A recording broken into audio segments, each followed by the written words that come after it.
Noli Me Tangere, Chapter 9, Mga Suliranin ng Bayan, Local Affairs. Recap muna tayo sa Chapter 8. Nakita natin si Ibarra na nagmuni-muni habang sakay ng karwahe sa magulong kalsada ng Maynila.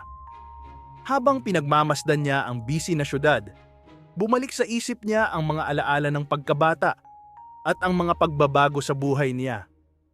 Iyon din ang eksena kung saan nagsimula nang unti-unting maglaho ang kabataan niya at napalitan ng mas seryosong pananaw.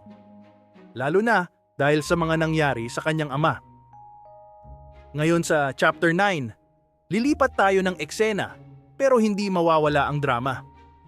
Makikita natin ang mga lihim na pag-uusap ng mga makapangyarihan, ang plano ng mga prayle at ang tunay na mukha ng mga pinuno sa bayan. Padre Damaso at ang misteryosong pagbisita. Sa bahay ni na Kapitan Tiago, papalabas na sina Maria Clara at Tia Isabel papunta sa kumbento para kunin ang mga gamit ni Maria Clara. Sakto naman, dumating si Padre Damaso sakay ng Victoria.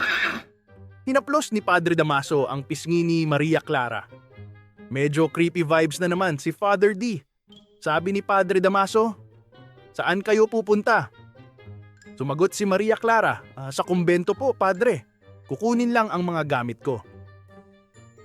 Napakunot noo si Padre Damaso. Para siyang balisa. Aha. Tignan natin kung sino ang mas malakas." Bulong ni Padre Damaso sa sarili.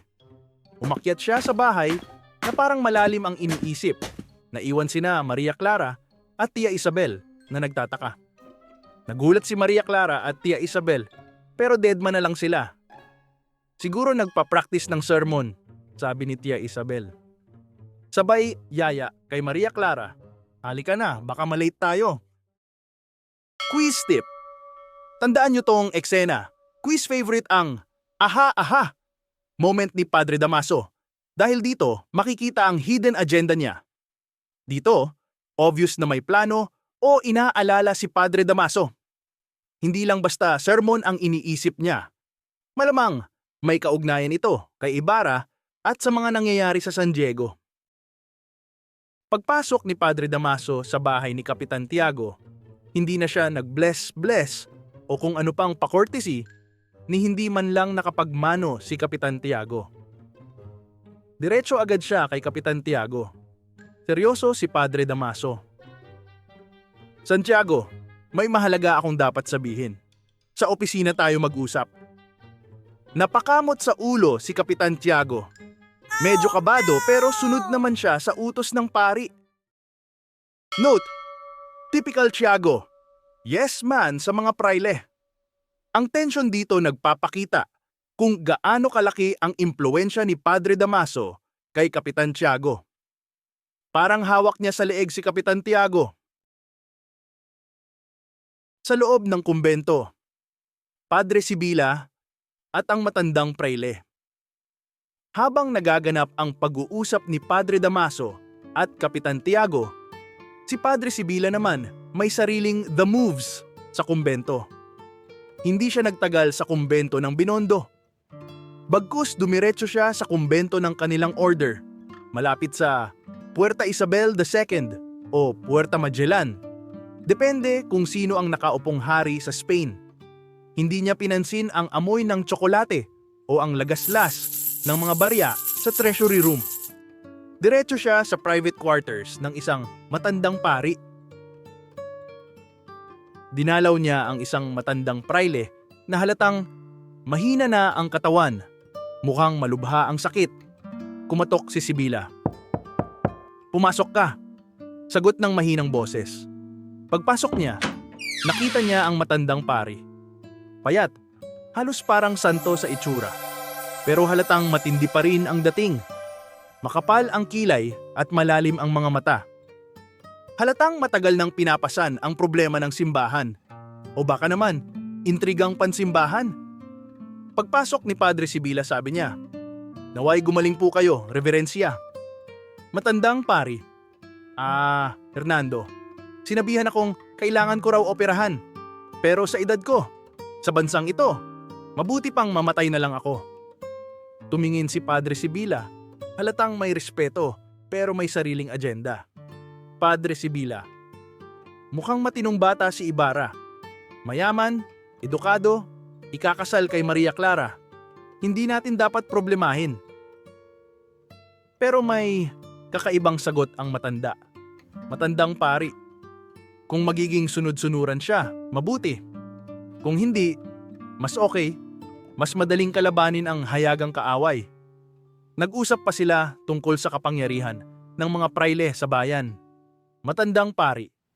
Tandaan mo, Hernando, mananatili lamang ang kapangyarihan ng simbahan hanggat naniniwala dito ang mga tao. Kapag natuklasan ng mga tao ang kahinaan o katiwalian ng simbahan, maaaring mawala ang tiwala at kapangyarihan nito tulad ng nangyari sa atin sa Europa. Pagtapos ng kanilang pag-uusap, tumayo si Padre Sibila at umalis na. Quick review. Si Padre Sibila, kahit bata pa, bihasa na sa mga galawan ng simbahan. Dito sa eksenang ito, pinapakita na may mas malalim na mga plano at internal politics sa hanay ng mga prayle. Dito malinaw na nagpaplano ang simbahan kung paano kontrolin ang mga makapangyarihan sa lipunan gaya ni Ibarra. At kahit may pera at impluwensya sila, alam nilang hindi sila ligtas sa pagbagsak, lalo na kung magigising ang bayan. Ang pananaw ng Kapitan General. Samantala, sa Palasyo del Gobernador, napag-uusapan ng mga opisyal ang kaguluhan sa pagtitipon kina Kapitan Tiago. Sabi ng isang aide, may nangyaring kumusyon kagabi tungkol kay Padre Damaso at kay Ibarra. Pero tumawa lang ang Kapitan General. Kapitan General, hay mga prayle, lagi na lang pasaway, pero ayokong magkaroon ng gulo habang nandito ako. Nalaman ko na inisnab lang nila ang utos ko na tanggalin ang paring yon bilang parusa. Tinanggal nga nila siya sa San Diego pero nilipat lang nila siya sa mas magandang bayan. Ganyan talaga, monkish tricks, gaya ng tawag natin sa Espanya. Pero nang mag-isa na siya, seryoso na ang mukha. Kung di lang ganito kabobo ang mga tao dito, matagal ko nang nilimitahan ang kapangyarihan ng mga prayle. Pero bawat tao may karapatan sa sarili nilang pananampalataya, so hayaan na lang natin sila. Bulong ng Kapitan General sa kanyang sarili. Note, makikita dito na kahit ang pinakamataas na opisyal ng kolonyal na gobyerno ay limitado rin ang galaw pagdating sa simbahan. Kahit gusto niya ng kaayusan, ayaw niyang makabangga ang mga prayle. Babala ni Padre Damaso. Balik tayo sa bahay ni na Kapitan Tiago. Natapos na ang private meeting. Lumabas si Padre Damaso. Seryoso at malamig ang boses. Padre Damaso. Santiago, you've been warned, sabi ni Padre Damaso bago umalis. Lahat ng gulo na ito, sana naiwasan kung kinausap mo lang ako ng maaga, kung hindi ka nagsinungaling nung tinanong kita. Kaya ngayon, huwag ka nang gumawa ng kalokohan. Magtiwala ka sa protektor mo. Umalis si Padre Damaso, iniwan si Kapitan Tiago na takot na takot. Dali-dali itong pumunta sa oratory. Pinatay lahat ng kandila at ilaw na inialay sana para sa kaligtasan ni Ibarra. Mahaba pa ang biyahe niya. Pwede pang mabago ang lahat. Bulong ni Kapitan Tiago. Themes and Reflection sa Chapter 9. Habang nagaganap ang mga private talks na yan, naiiwan tayong mag-isip. Ano kaya ang plano ni Damaso kay Ibarra? Bakit mukhang tensyonado na naman si Kapitan Tiago? At sino itong misteryosong matandang pari na pinuntahan ni Padre Sibila? Dito, unti-unting ipinapakita ni Rizal ang kabuuang larawan ng lipunan. May mga hidden alliance ang mga may kapangyarihan. Kontrolado ng simbahan ang politika. At tayong mga ordinaryong tao, pinagmamasdan na lang natin silang nagmamaniobra. Quiz tip. Minsan, lalabas sa exam ang tanong kung paano ipinakita sa kabanatang ito ang korupsyon o kasakiman ng simbahan. Clue, yung aha Aha! Moment ni Damaso at ang galawan ni Sibila. Imagine mo na lang kung may CCTV na noon. Laglag ang mga sekreto nila, Padre D. Pero dahil wala, puro pasimpleng bulong-bulungan at tagong galawan ang labanan. End of chapter 9. Sa kabanatang ito, kita natin ang thin line that separates the church and the state. Halos lahat ng kilos ng mga may kapangyarihan may personal agenda. Tila baga ang kabutihan ng bayan? Pampalabok lang sa usapan. Pero ang totoo, power play lang talaga.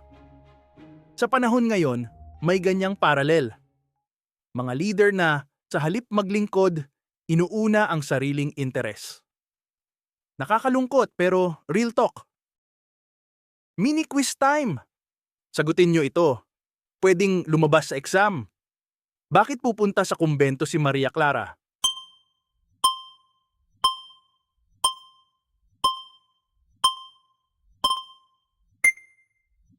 Kukunin ang gamit niya.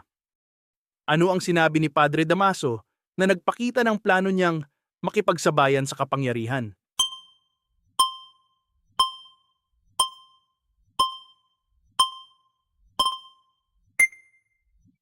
Aha! Aha! Tignan natin kung sino ang mas malakas. Sino ang matandang pari na pinuntahan ni Padre Sibila?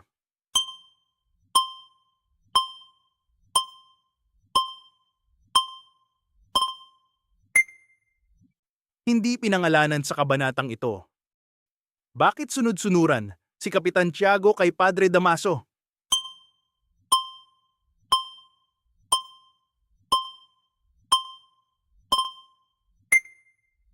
Typical Tiago. Yes man sa mga praile. Ano ang ipinahihiwatig ng reaksyon ng Kapitan General tungkol sa mga praile?